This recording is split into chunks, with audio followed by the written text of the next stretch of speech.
Hi, it's Christine at CL, and I a moment I had talked about these Deli colored pencils and Rose from the trivia to me, and I hadn't really colored with them, so I started a project last night, and I thought that I would show you the second part of it. I am working in a book that I did not draw, that was drawn by Chris Garver. It is Color Odyssey. I picked this up at Book Outlet the other day for actually I ordered it online for like $5. Um, and it's a very pretty book. It's got, he's primarily a tattoo artist, but it's full of really beautiful pictures.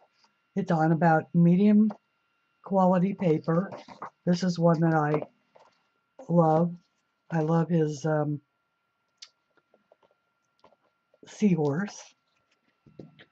I'm also coloring tonight because as you know, the East Coast of the United States has got a hurricane coming, and I just cannot watch another storm update. So I'm going to do this instead. Here in Virginia, by the hour, we are getting safer and safer, while our friends in North Carolina and South Carolina and Georgia are getting further and further into the bullseye. So I'm a bit empathic when it comes to people in general, and so I'm worried. Anyway, on to what I'm doing. What I did here is I just did a little shading to try and simulate metal. I wanted to make this gold, and this is the word love, and I wanted to make it look like rose gold, or maybe not rose gold, but using the same method, but with pinks. And I wanted to demo that and show you what these Deli pencils, which are the Polychromos knockoffs, available for $26.99 for 72, come in a nifty tin. They're beautiful pencils, and I wanted to see what they could do. And so far, this is pretty good. It is by no means perfect.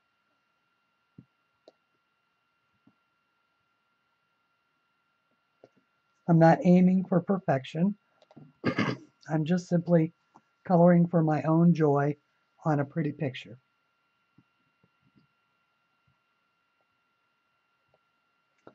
Plus, I love Chris's work. He, by the way, if you don't know who he is the tattoo artist that used to be on the TLC's Miami Ink. So that is who Chris is. And I'm just zooming in.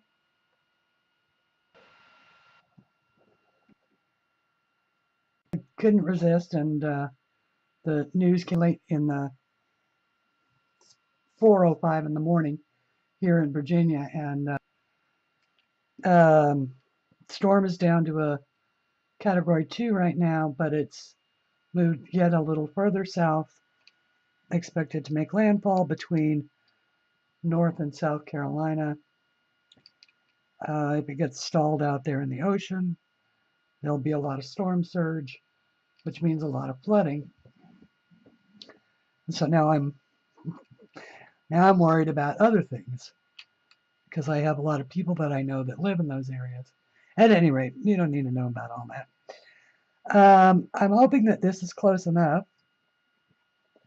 and that the camera will hold focus at this um,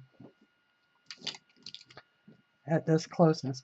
What I've done so far on this is I've just simply laid down a layer of the lightest color that I'm using, which is, see if I can get it to show up, the number 119 out of this set.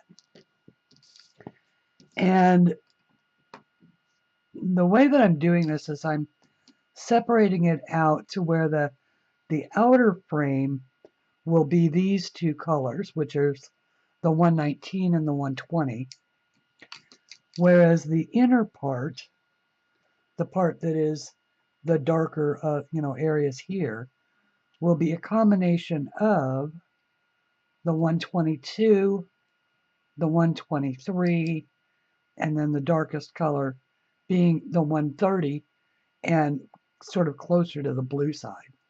Since these are more pink than they are on the red side, this makes a very pretty deep purple, which isn't, I mean, there are plenty of purples in the set.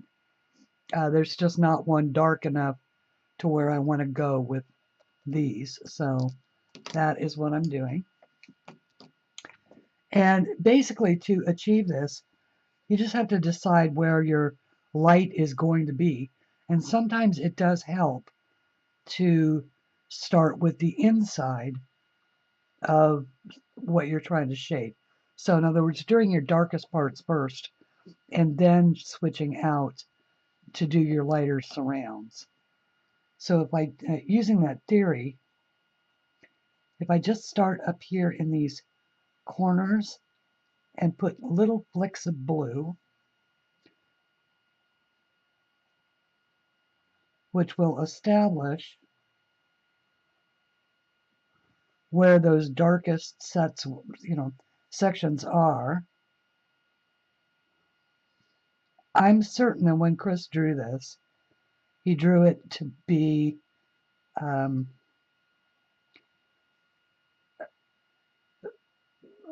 like three-dimensional, where you could leave this part blank and it would look like metal bending. But that's a little too complicated for my thinking tonight, so I'm just simply treating it as if it were all one solid piece of metal with carving instead of with bending metal. Then I just go over into these little areas. Oh, I can see I missed coloring in a lighter pink area. So once again, just a very light layer. These are wax-based pencils, and they do act a lot differently than my Prismas. They're almost more intense. It takes virtually no pressure on this paper to get a good rich color, and yet when I swatched them out, because of the paper that I swatched them out on, I couldn't get any kind of deep rich color. So it really, paper and pencils act differently together, and that's something that you just have to experiment with to know which direction to go and what pencils are going to work best for you on what projects and in what books.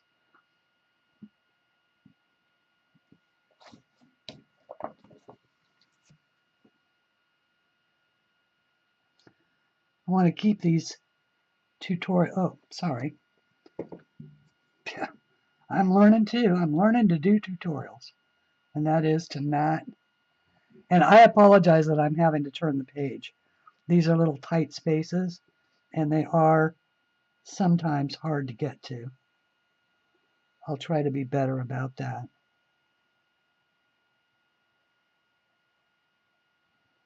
So you just put your colors where the darkest parts are.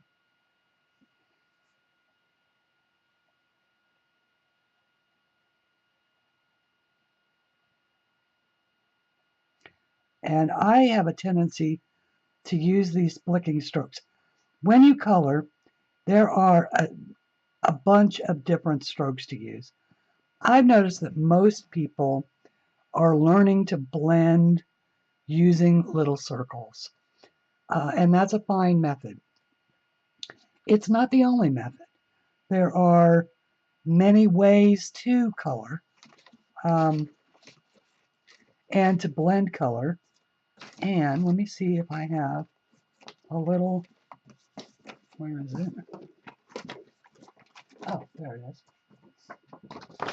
Like the other day, I was just messing around with probably these, and uh, I didn't draw any kind of an outline. I did this just with pencils, just to see what would happen. But this is also flicking strokes. So as you can see, I was once again playing with my negative space, just leaving the white as the highlight, and just playing around with. I was really just figuring out colors. May over at May Brock's channel was demonstrating the new, or maybe they're not new, but the magic pencils, the ones that are big and fat and triangular, and all of them have these 3 swirling colors. And I was kind of practically coming out of my chair because what I wanted her to do was to test them like this. Because this is how they were designed to be used, those particular pencils. Always one direction. And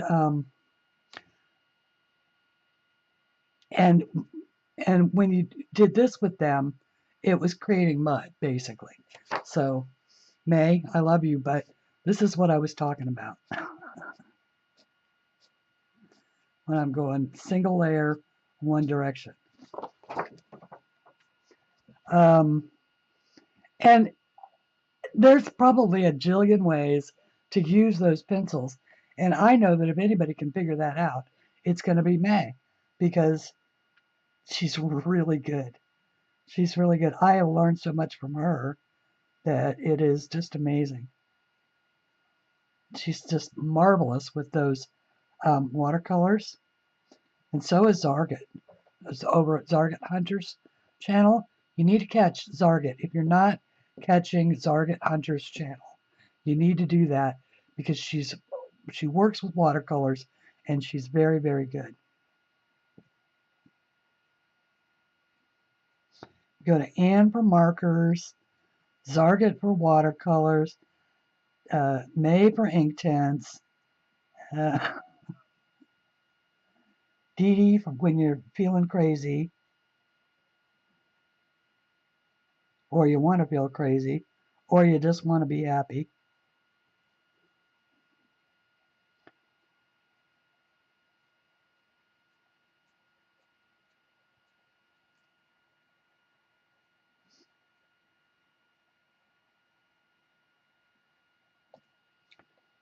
And I'm bound to miss some. I always do. And once again, I'm not really aiming for perfection here.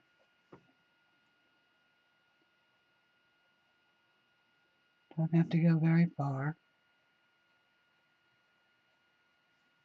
You can always bring your darker color down, but it's harder to take it back up. I have tested this out, by the way. These do erase beautifully. And that is, once again, I think I talked about this a little bit in my gem tutorial, that when you lay your lightest color down over the whole thing first, then it's always there if you have to erase a darker color over it. And you can color everything solid and then just use one of these, or even the I think Derwent makes a electric one that works just like a whiz. It's like a little sander that just sands the color off. I don't happen to have one, so I got to do it all by hand. And you can use that to create your highlights. You can use the gel pens or the Signo Uniballs. You just have to decide what works for you. Using the lighter colors is what works for me. Okay. So coming down into my next lighter shade, I'm going to go with this 123. I wish I could give you the color names, but these pencils don't have color names. Now I'm going to go a little bit lighter here as far as pressure, because I'm working toward my leaving my lightest shade, although I do want these little ones to be, these little centers to be darker than the outsides. I guess what I'm saying is that I'm not mashing my pencil down on the paper. I'm just kind of lightly laying down some color, because I'll be blending this using my lightest shades.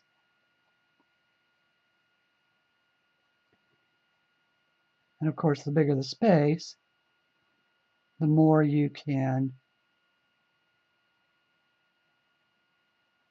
use, and the smaller the space, the shorter the stroke.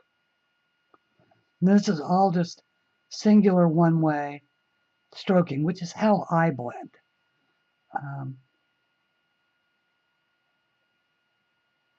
It's called the flick stroke.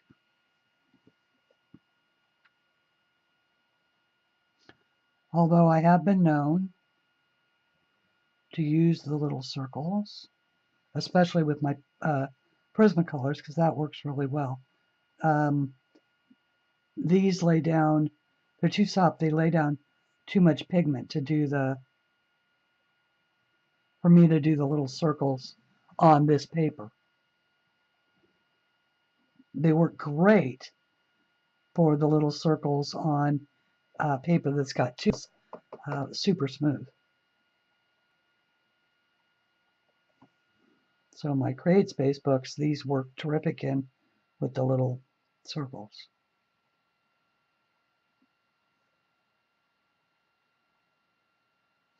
This is a really nice pencil, I have to say.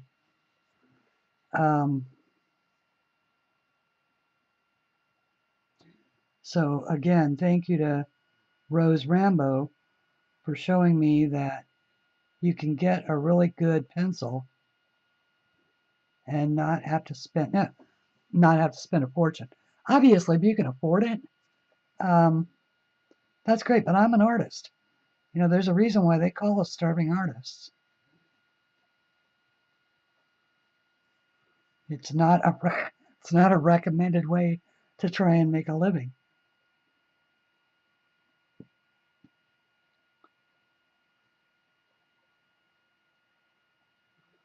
But it's got its perks.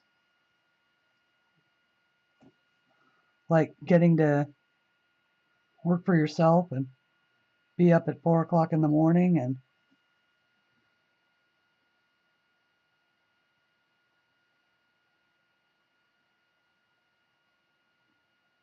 obsess about things you can't do anything about.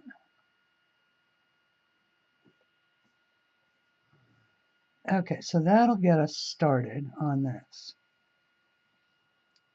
Now moving down to the next color, the next color in this is the 122, which is probably even pinker. And again, just keeping it a light stroke.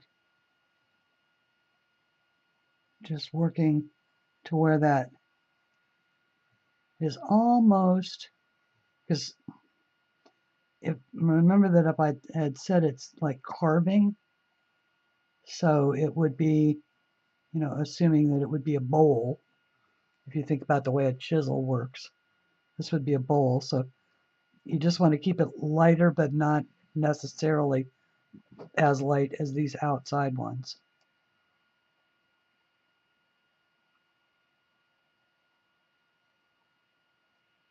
Kind of work those together.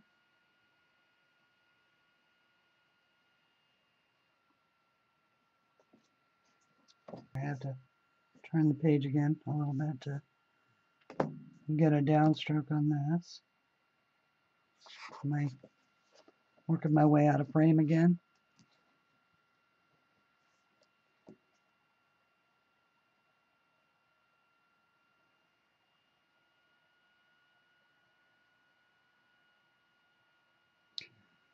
And so anyway, what are you doing tonight? I'd like to tell you that I could do color and chat, but because I don't spend an awful lot of time in the outside world, my world pretty much comes into my home through my computer or television set. I've led an interesting life. If you want to know anything about that, I can tell you. But I also don't want to be narcissistic about it. I've had a lot of interesting things happen.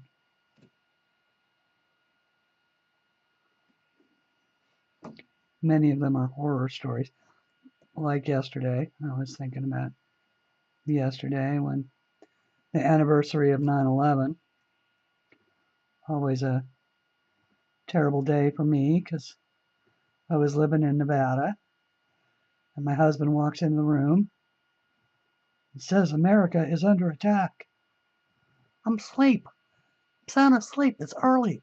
It's like 6 a.m. No, it wasn't that early. It was probably 8:30. I was self-employed then too.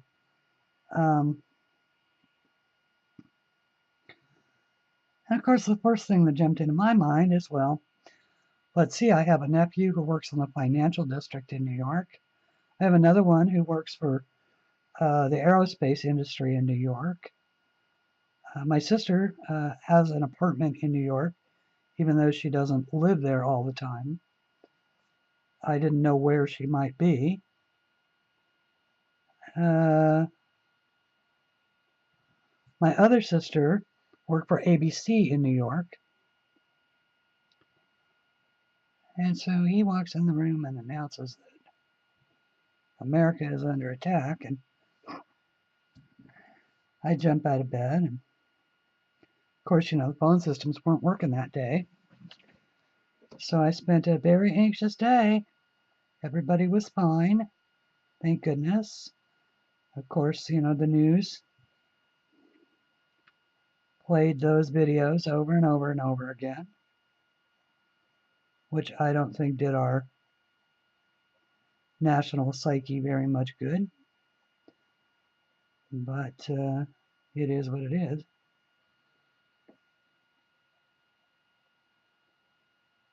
So, okay, that looks pretty good so far. Not bad for first layers. Now we go down to our outer edges. Now this is the one where I want to be a little more, actually I should see if I can do this. This is what I meant to do. I'm going to leave out the important step of blending it all together.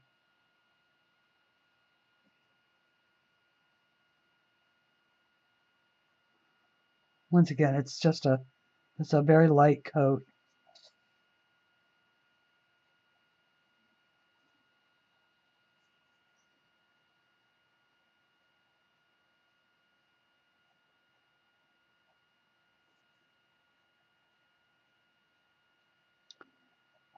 And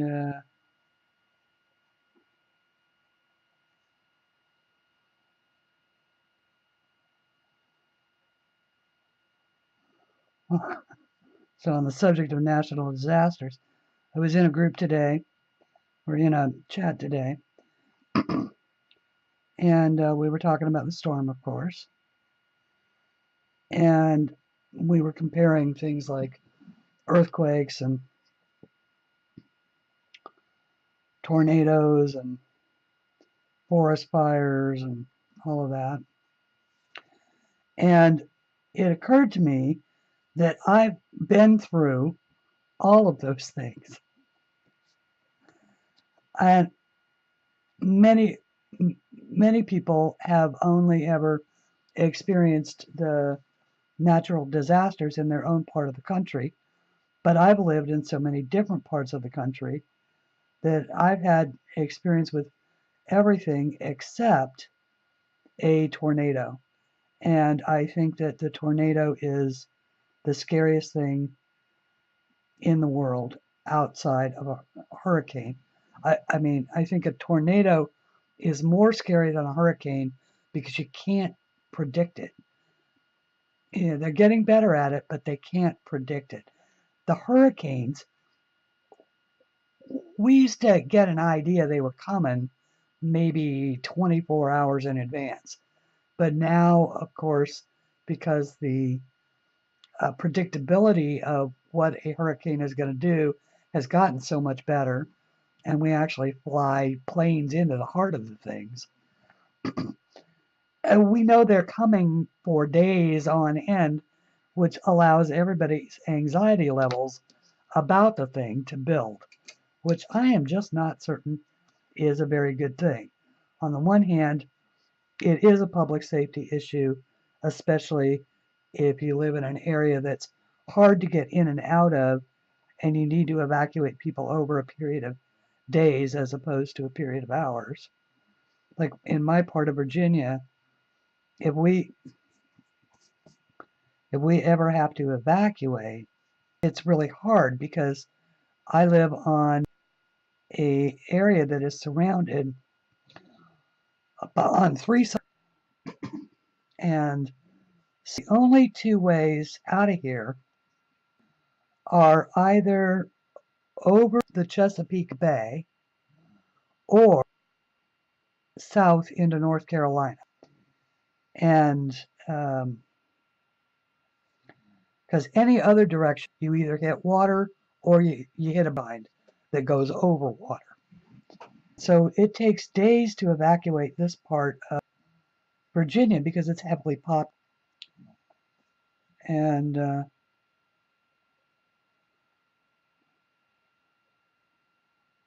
heck, I don't know where I was going with that. I'm sure when I watch the replay of the video, I'll either cut it out or it'll come to me where it was that I was going with what I was talking about. Oh, people in other parts of the country not having traveled. Okay. So I was born and raised in the mountains in California. So we had lots of wintry snow and lots of times that we were snowed in. What I'm doing here is I'm just darkening up my curves. Those areas where I know it's curving or it's going to be the inside of something. And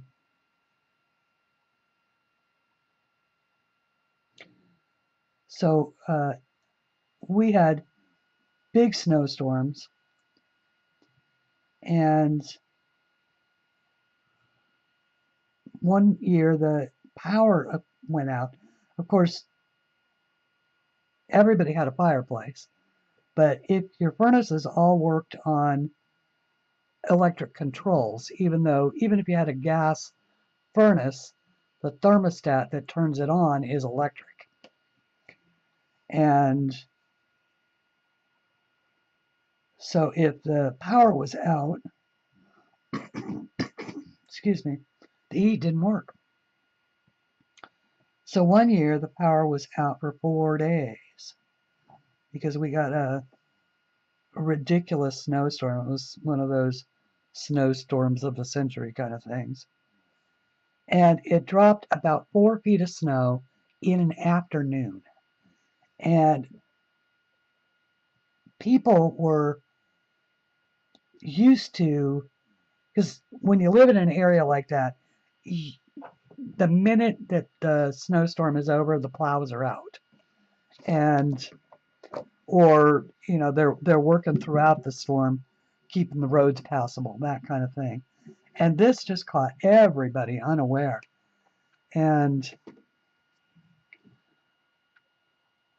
so we were homebound for all 4 days. As the roads were starting to get cleared, because the mountain community where I grew up is a fairly small one, the local grocery store sent out, what he did was he called a bunch of people. He was one of the local business guys that he knew had big 4-wheel drives. And he started sending out bags of groceries to all the houses that he knew would definitely be snowed in.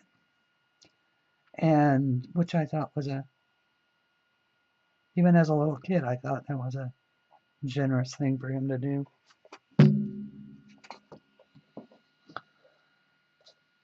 And so we cooked in the fireplace, and my mother, who was very creative,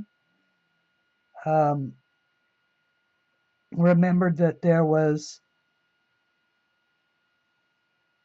a brick outside the door that she used to weight some things down earlier in the year. And so she went outside and she grabbed 4 of these big cinder block bricks and brought them in and put them on on inside the fireplace, and then took the oven grate out of the oven rack, and basically made a stove. And so we enjoyed fried eggs and all of that. That's when you're grateful that you have a good cast iron pan to cook over an open flame. Anyway, it was a lot of fun. As a kid, to me, it was a big adventure. I mean, I was quite happy to not have to go to school for 4 days. And I got to do all the fun things that I love to do. During the day, it was so pretty. So I could go outside and play in the snow. And then in the evening, we would sit and play cards. Because it was just my mom and me. My dad didn't live with us. He and my mom got divorced. And I had a wonderful stepmother, but they lived in another part of California, where we called down the hill.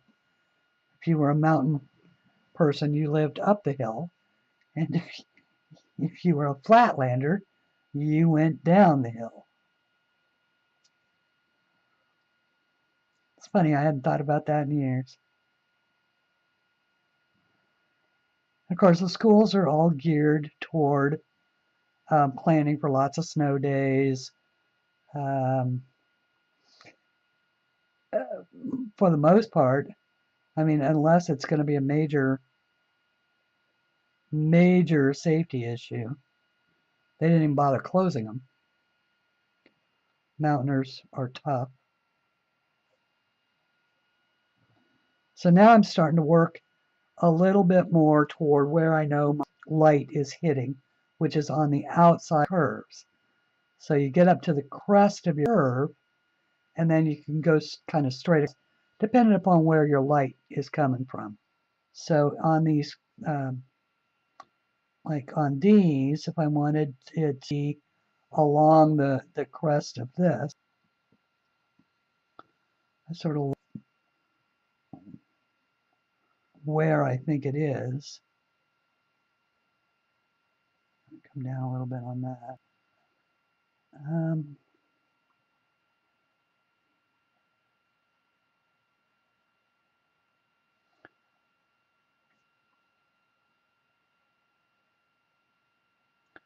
Up here. That's probably a little bit of catching a little bit of light there. This is definitely not catching light, so it can be dark, and all the way around here.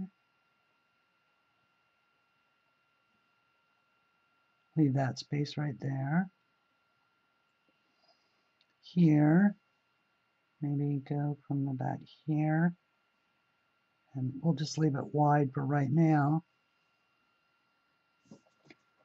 It's hard for me to do it that way. I'm going to turn it a little bit to the side so I can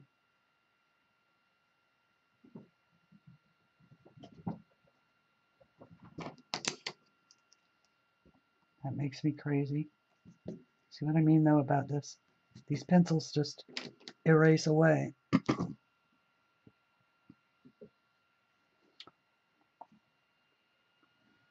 Okay. Well, now I can't decide. Is the crust right there or right there? Well, we're just going to make it right there.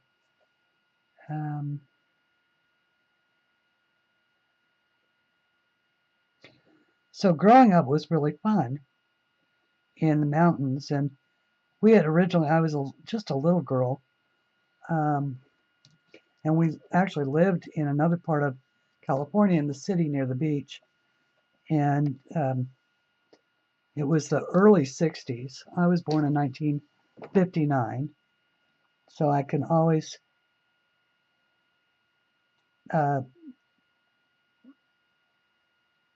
well, actually this year I'm 59, so that is, I was going to say, I always can, it occurred to me that the math didn't work. This year, the year I was born says how old I am.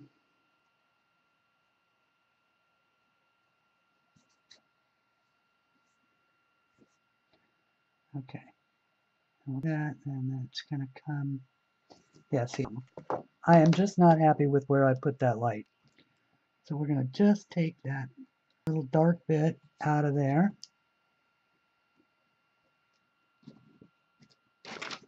Another thing to always be sure and do is if you're going to erase oil-based paint or any other or oil-based pencil, or even your wax-based pencils, be sure to clean off your eraser so that you're not just spreading the color around.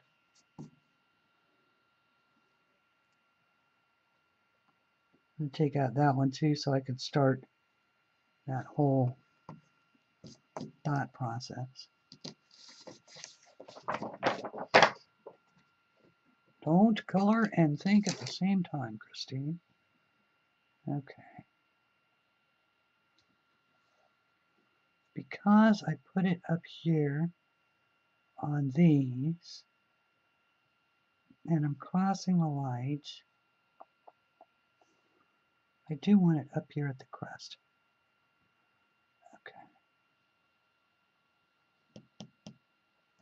Maybe I'll just leave that whole curve.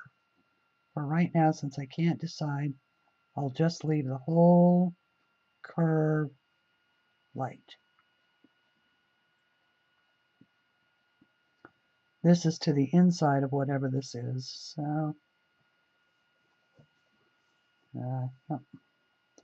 I'll just leave that whole curve white, and we'll decide that later. There's no rush to deciding anything. Where was I? Growing up in the mountains.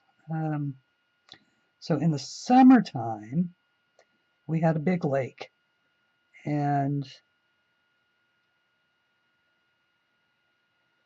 we used to water ski on the lake, and that's where I had my first and truly embarrassing story whilst trying to impress a boy. And I fell and my swimsuit did not stay in place. And that was that was an embarrassing time. It was definitely. And then of course, you know, when we're embarrassed, we get angry.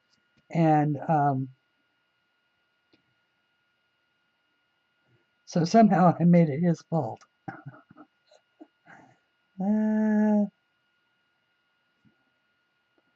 Which of course he had nothing to do with it. It's just what happened. But we human beings, we make up stories about what happened all the time. That often have virtually no resemblance to facts. But we do it. It's part of human nature. Okay. So here's another one. That's a curve. This one is curving up. So maybe we'll darken that up a little. And if it's not perfect, don't worry about it, because it's coloring. It's not like rocket science. You're not putting anybody's life at risk if you get it wrong.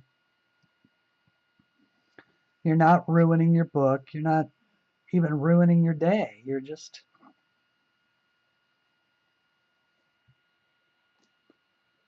it's just coloring. It's designed to boy.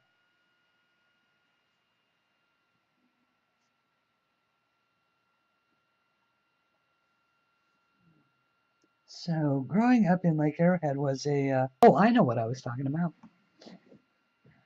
We lived in the beach area. That's where I went off the track. And it was the early 60s. I was 6 or 7 when the Watts wrote.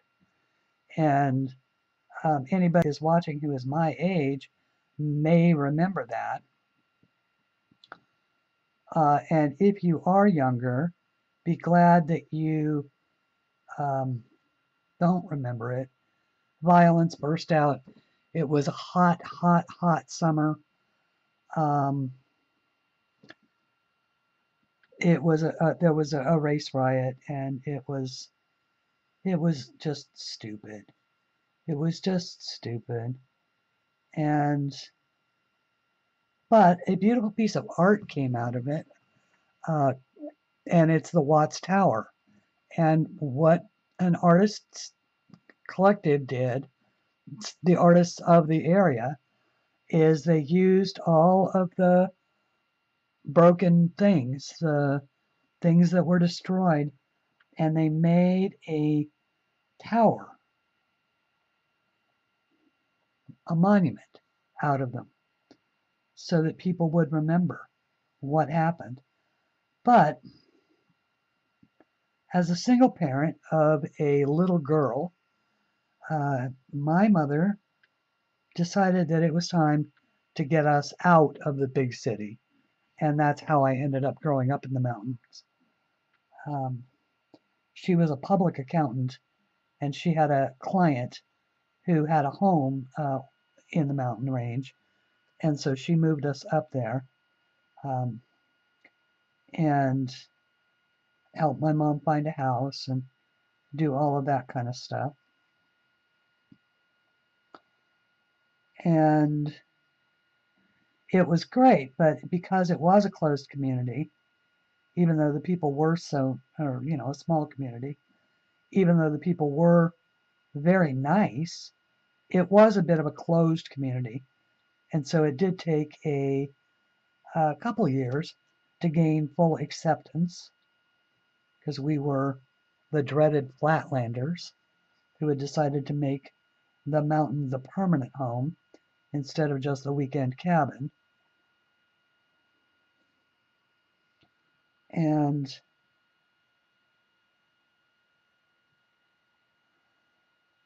so the first couple of years were a little lean around our house. I didn't know that. I was just a little kid. It wasn't until I became an adult that I understood the sacrifices that parents often make for their children. And you got to respect that in every single way. A, that as a little kid you're not aware of it, and B, that your parents love you enough to make sure that even though it's a sacrifice to them, that they raise you in a place where they feel that you are safe.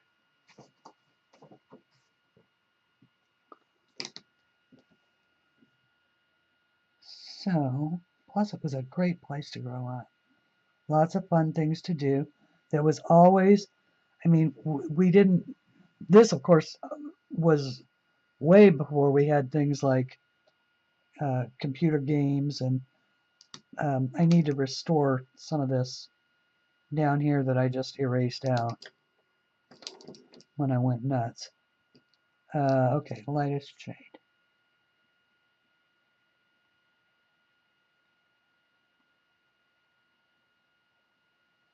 Went nuts with the eraser and erased too much. There we go.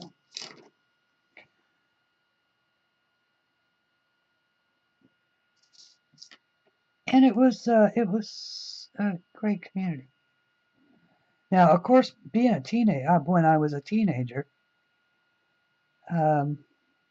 it was the closed community got to feeling way too small. I wanted to be then out in the big world, and I felt like I was always held back in this small area. So I didn't stick around home very long. I was probably just turned maybe 17 when I declared my independence. And I was probably there's no probably about it, I was a rebellious kid. And my mother, to her credit, let me go. And my father, of course, they always knew, I always made sure that they knew where I was. I didn't run, excuse me. I didn't run away from home. I just simply declared my independence, got a job, graduated. I did it right. I graduated high school early, figured out that I could take a test, and so I got the heck out of Dodge, is what I did, and got a job. And it wasn't until years later that I would appreciate that mountain community again. And by then, it was too late to go home. You know, things just aren't the same kind of thing. And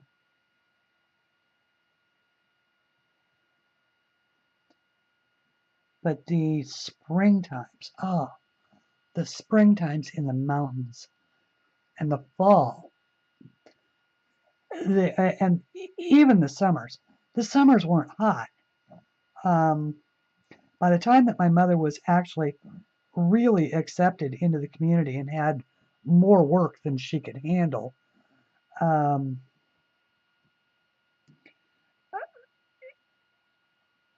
things were just golden.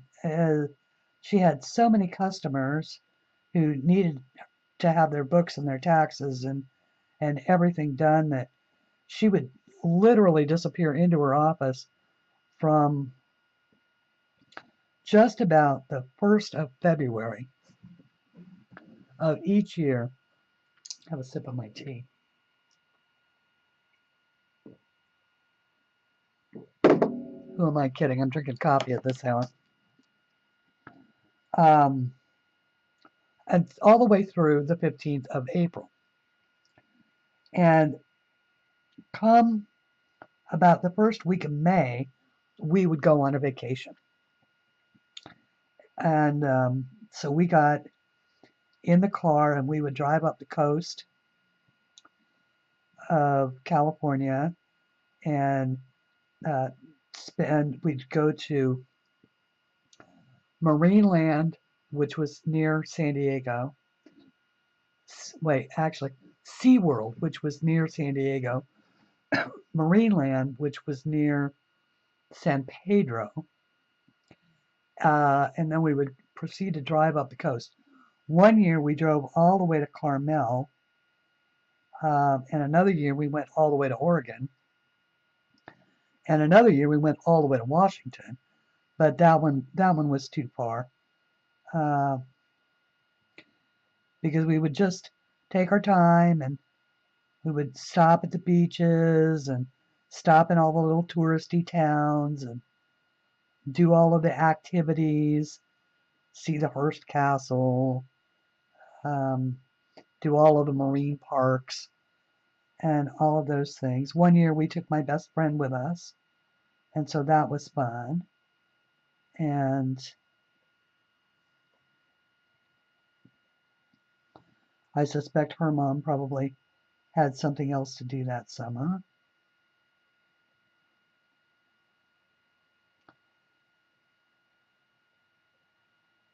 So even though I live in Virginia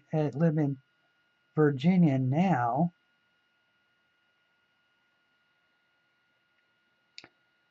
I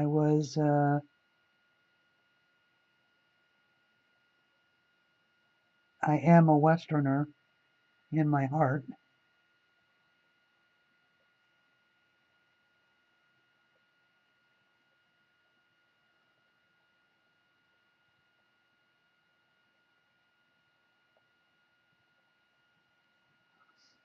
The forest fire, that was the disaster that growing up in the mountains we feared the most. I can remember we had a pond on our property, and my mother had a little bunker built out of concrete, or not concrete, but those bricks, and it provided, because she had a home office, and so her big worry, back then, not everybody had, it wasn't like you could just store it in a computer or paper. You had to store it in a fire safe or a, someplace that it was safe from getting burned up, especially if you have people's records, the financial records. And public accountant, she had a lot of that kind of stuff. So she had the bunker built. Years that we loaded that sucker, it had a little door on it, and it was supposed to be impregnable to fire, so that at least if us, we wouldn't lose the business, that kind of thing. And that was my first job. My first job, I was 10 years old, started working for my mom. This is why I'm so independent. She was fiercely independent.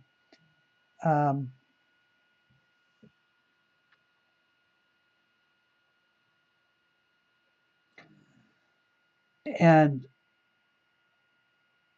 my first job was all the records would come from all the monthly stuff from the book, from all of these, the restaurant and the store, and there were a bunch of business my mom did the bookkeeping for.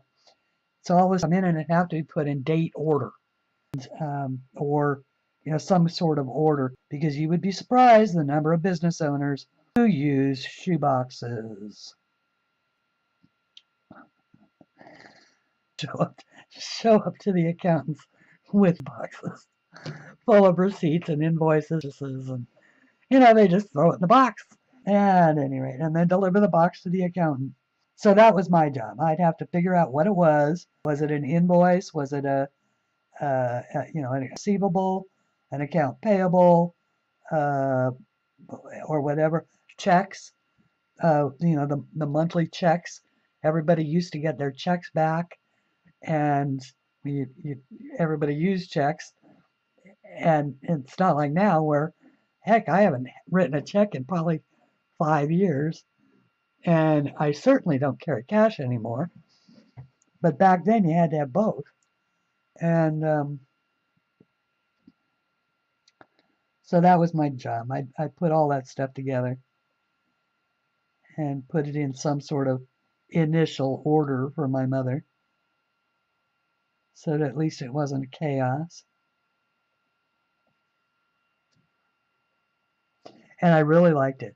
I was in love with paper. Absolutely in love with anything paper. Um, I used to keep junk mail because I loved paper. And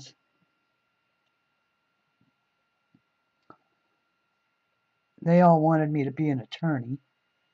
And so I compromised and became a escrow officer, which is basically practicing in the state of California. Property transfers, or when you would say you're in escrow,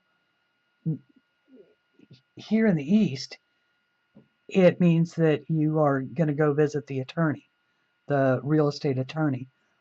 On the West Coast, they're escrow officers, and I was what was called a certified senior escrow officer.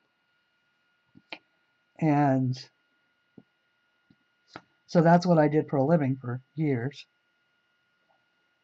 But that's not where I started out. Started out in accounting. And then I was 17 when I got my first job as a cocktail waitress. Did I mention I was a rebel? So I did all of that for a long time, or at least until I was probably 19. I'd been living on my own for 2 years, and my boyfriend at the time was a contractor who used to put in city sewer systems.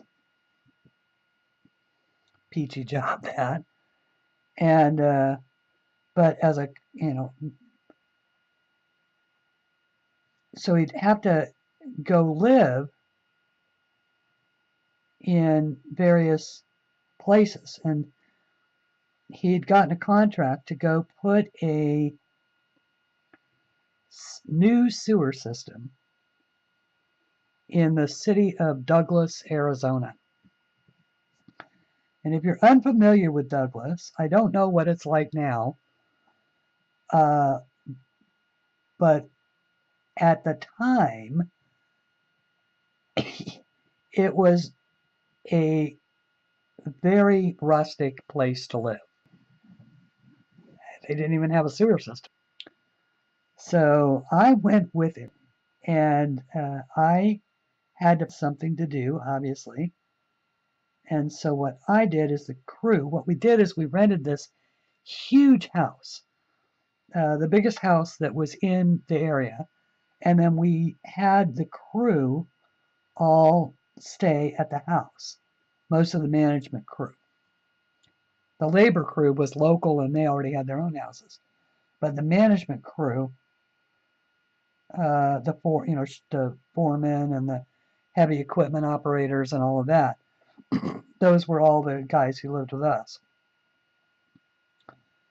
And so I cooked and shopped and did their laundry, and they would pay me. And so that's how I earned money and made myself useful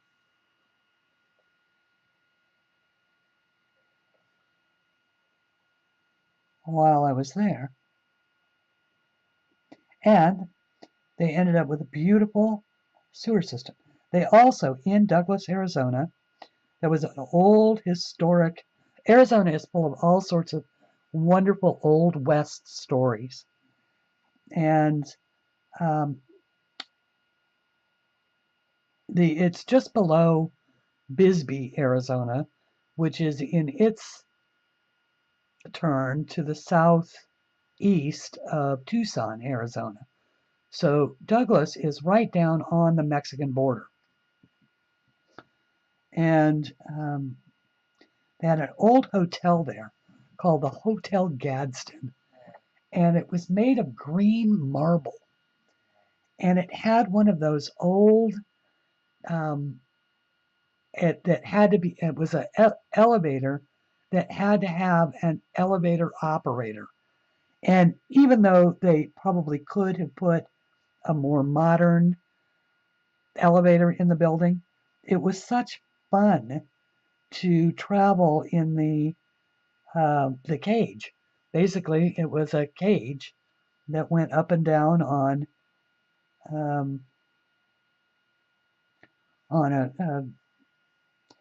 a hydraulic lift. It was kind of that's not how it worked.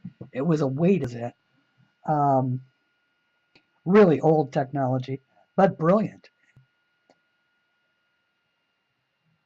And lovely rooms. Oh, Dad, just really rooms. Stayed there when we first got to town while we were looking for a house to rent.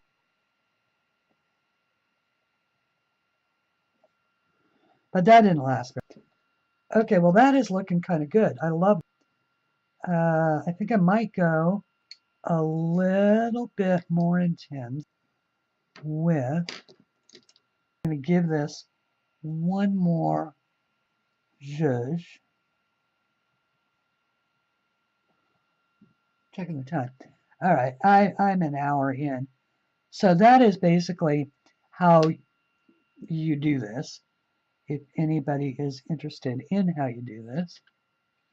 If not, I've just had an hour of actually feeling better. My anxiety level has fallen quite a bit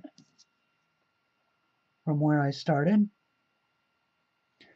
I'm kind of surprised that my voice has held out. As I said, my world sort of comes into me through the computer. And because of that, I don't actually use my speaking voice very often. I talk all day long, but I talk in my head. And so, or if I'm at Walmart, I talk out loud, and then people look at me funny.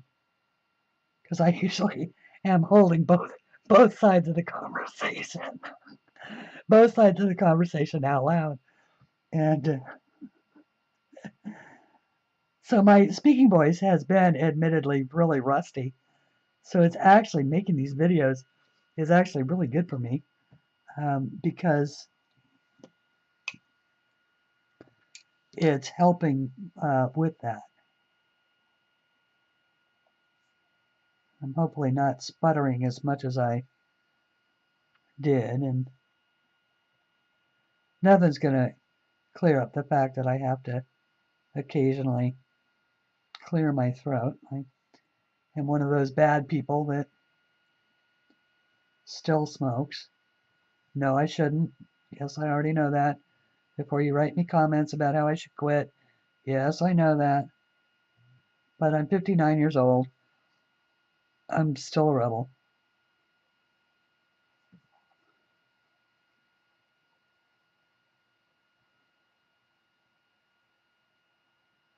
At any rate, so it's very good for me. I will finish this up. And I will see you next time. Until then, thank you for watching, and see you later.